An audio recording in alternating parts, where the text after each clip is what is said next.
Sa asam na maibalik ang dating kinang ng Philippine Bowling, mas aktibo at mas agresibong programa ang inihihilera ngayon ng Philippine Bowling Congress o PBC. Sa panayam ng PTV Sports kay PBC President Ernesto Toti Lopa, ang 41st PBC, POC, PSC Championship sa darating na linggo ang gagamitin nilang springboard ng mas marami pang event.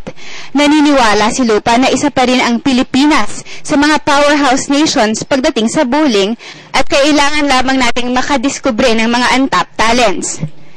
There are actually many events, multiple events. It caters to all the level of players of the Philippine Bowling Congress. Basically, there are three events: the team event, the doubles event, and the singles event. And then we have competition for men and ladies for maybe 19 up to about 50, and 50 and above with the seniors, both men and women also. Sa nakalipas sa 3 dekada, ang bowling ang pinaka-consistent sa pagbibigay ng karangalan para sa bansa. Sa katunayan, ang most bemedaled athlete ng bansa ay isang bowler sa katauhan ni Bong Koo na nakapag-ipon ng mahigit 135 bowling titles. Tanga naman ng isa pang Pinoy kegler na si Paeng Nepomuceno ang long-standing Guinness Book of World Records sa kanyang 4 na World Cup titles na hanggang sa ngayon ay hindi pa rin napapantayan.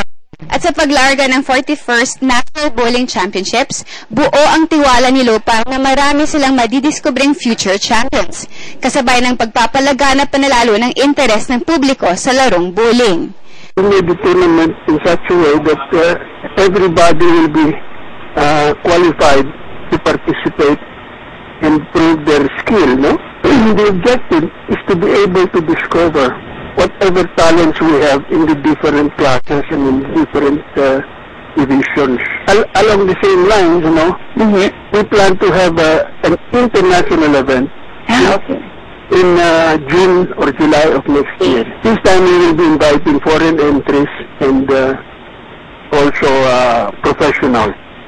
Inaasahan dadalo naman sa opening rights ng torneo ang 2 top sports leader ng bansa na sina Philippine Olympic President Jose Cuangco Jr. at Philippine Sports Commission Chairman Richie Garcia. Para sa PTV Sports, Meg Siozon, Telebisyon ng Bayan.